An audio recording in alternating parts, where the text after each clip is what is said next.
Well, Sarah Palin's Kawasaki brand glasses run around $400. A beach day if you want to. I mean, yeah, all that stuff is good. Or just stay in the backyard or just with the chill out. going. Yeah. Tim, the owner, did speak to me today, said that he does in fact have insurance, so he's grateful for that. Why some local Democrats are receiving GOP mailouts. A Shell station was robbed at gunpoint, and the two men are now on the run. Some people are pulling out their shotguns after learning that 6 wolfdog hybrids escaped from their pen right There's over a whole bunch of jumping, shimmying, and swaying going on, and continues to be hashed out, as you heard earlier, between the president and a little bit like Mardi Gras, obviously one of the biggest parades here in Pensacola. It will cost you to launch your boat in Pensacola, or how's it? Bob likes to surf those regularly. TMZ.com. Yeah, Star Magazine. It's all you, Bob.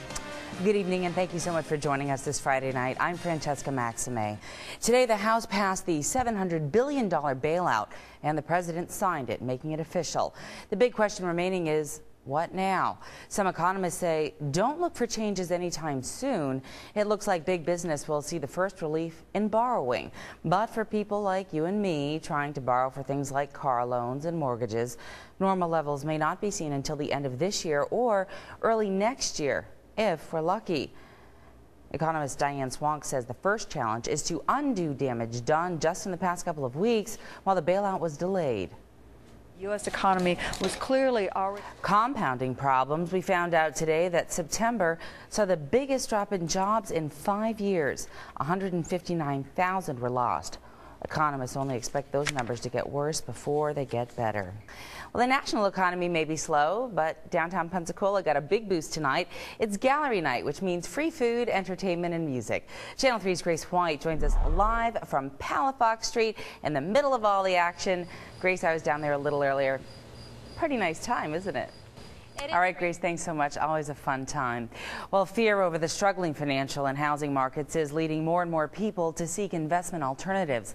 Commodities are now on the rise, particularly precious metals.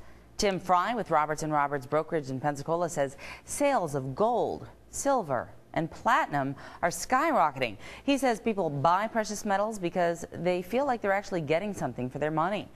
Plus, precious metals are historically more stable than stocks. Already. Fry says the commodities markets are only down about 3.5% this year, compared with the drop of 15 to 18% on the stock markets. Florida's struggling economy could be to blame for an increase in calls to the state's abuse hotline. About 1,200 people call the hotline every day. That's up 300 calls from last year. And as Channel 3's Whitney Ray tells us, 3 out of every 4 calls requires special attention from a caseworker. And calls to the abuse hotline have risen at about the same rate as requests for food stamps. Calls are up about 25% for the abuse hotline, 23% for food stamps. Well, our coverage of tough economic times continues on air and online 24/7 at WEAR-TV.com. You can always check out the website. Well, airmen from the 20th Special Operations Squadron at HURLBURT Field are enjoying their very first night home with family and friends. Channel 3 News was there this morning for the final homecoming. The airmen have been serving in Iraq. The squadron flies the MH-53 Pave-Low heavy lift helicopter. The Vietnam War-era helicopter is being retired, and the squadron will officially be deactivated on October 16th. Coming up next, Alan joins us live from the DESTIN Seafood Festival with your weekend weather. Good evening, Sue and Greg. We're here in Destin outside the Harbor Docks restaurant, and in just about 2.5 hours, former President Bill Clinton will make his appearance here. He's doing some fundraising for his wife Hillary, and just to be clear, Hillary Clinton will not be attending tonight's event. Now, the event itself is scheduled to take place from 7:30 until 9 o'clock tonight.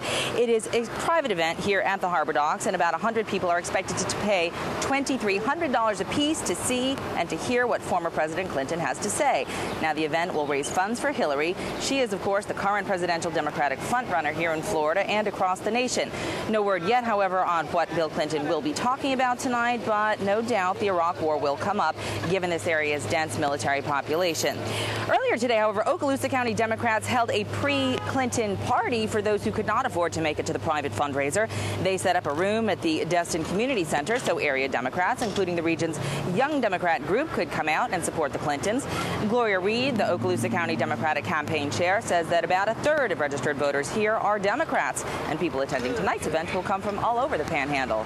Now, that group is very excited, and they plan on marching from that community center, which is about a mile down the road here on Highway 98, up here to the harbor docks, and they say they're going to come out here and line up with signs and cheer the president on, the former president, when he does come in. They also say that there might be some Republican protesters. They say that there are some Republican voters in the area who are obviously not supportive of the Clinton visit here.